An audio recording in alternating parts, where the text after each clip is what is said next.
Okay, today's lesson focuses on two troublesome verbs, or what will look like to you maybe a new pair of commonly confused words. In fact, the 3 lessons that you'll do early this week will focus on troublesome verbs and will have you employing some strategies that will follow similar patterns in helping you to distinguish between these words that are often confused. I would suggest to you that in this lesson, even if you look at this pair and you say, these are not words that I confuse or I misuse, or even their conjugations are not ones that I confuse or misuse, that you pay attention to the strategies that I advocate here, so that when things get more complicated in the words and the conjugations tomorrow or in the next lesson with lie versus lay, you are comfortable with and familiar with the strategies from sit and set and able to reapply those strategies to be successful with our more challenging, troublesome verbs. So, I will be starting with the verb sit and its conjugations. And I'm sure you don't need anybody to define sit for you, but I'm going to suggest to you that we use as a common definition for ourselves of sit that something that sits or something that is sitting is motionless or is not moving. And what we're really looking to understand about the motionless person or the motionless, not moving object is the question, where is something motionless, or where is something not moving?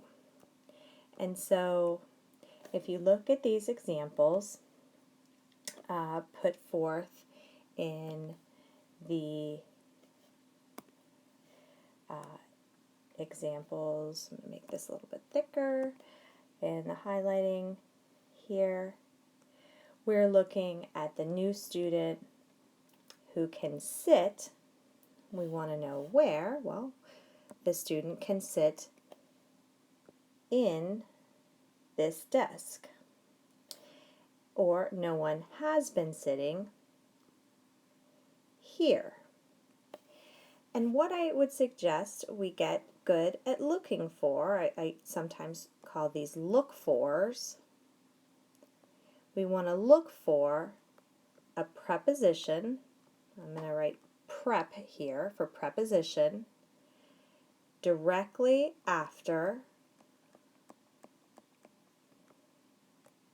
the form of the verb, or the form of sit. So we want to know where, that's what a preposition tells us, where is something motionless. In this case, it's a new student, or it's no one.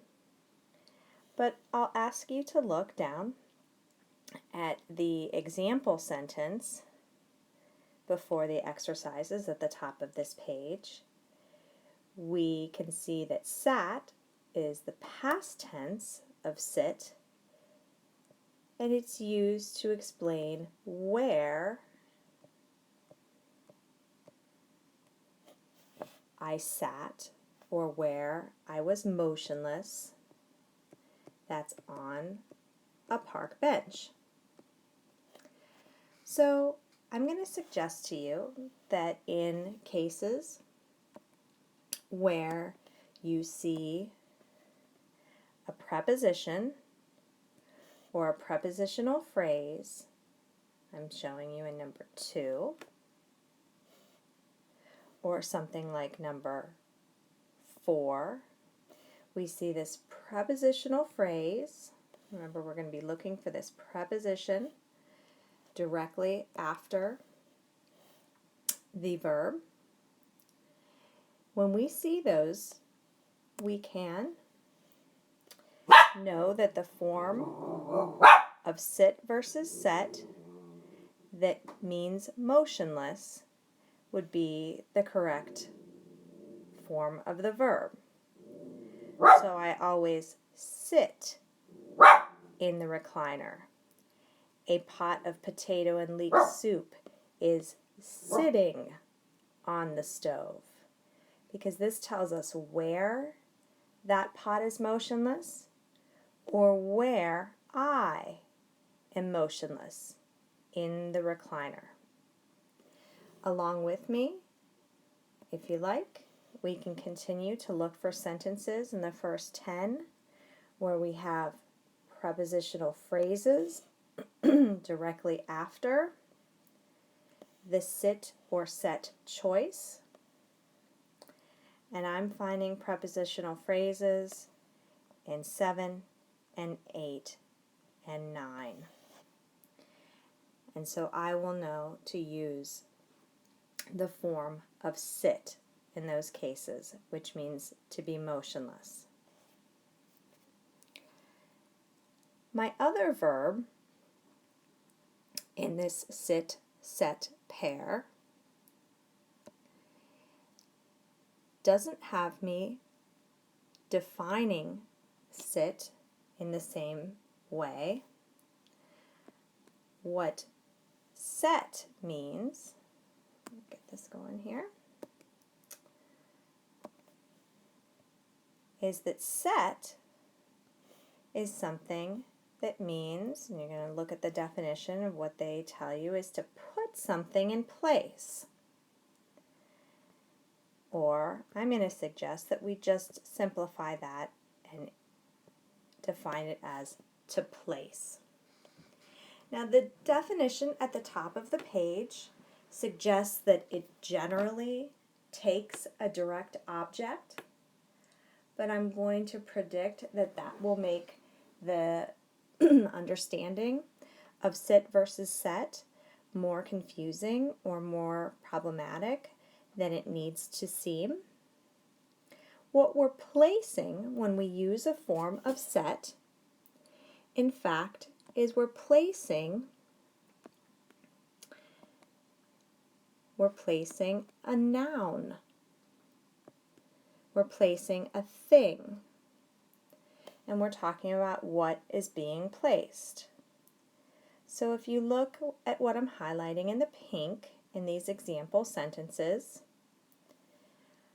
I'm placing candles, or I'm placing flowers, or I'm setting flowers on the table. I had already set candles on the table.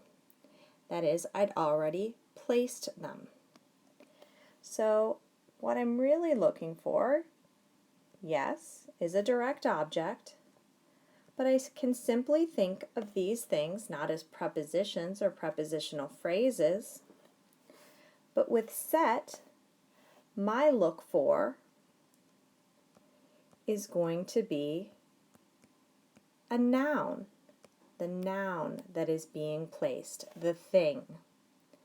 And that's directly after or right after the form of set. So if we go to the sample sentences down below, I'm going to be placing packages in number 1, or I see that noun, the sprinkler, in number 3. So I'll know that what I need to be choosing is the verb set in number 1, or in number 3, the past tense of set is also set, that I have set the sprinkler on the lawn. That is, I have placed it. So if I look at 5 and 6 and 10 in this exercise, I see that pattern continuing, sorry about that, of nouns being the type of words that follow my choice between sit and set.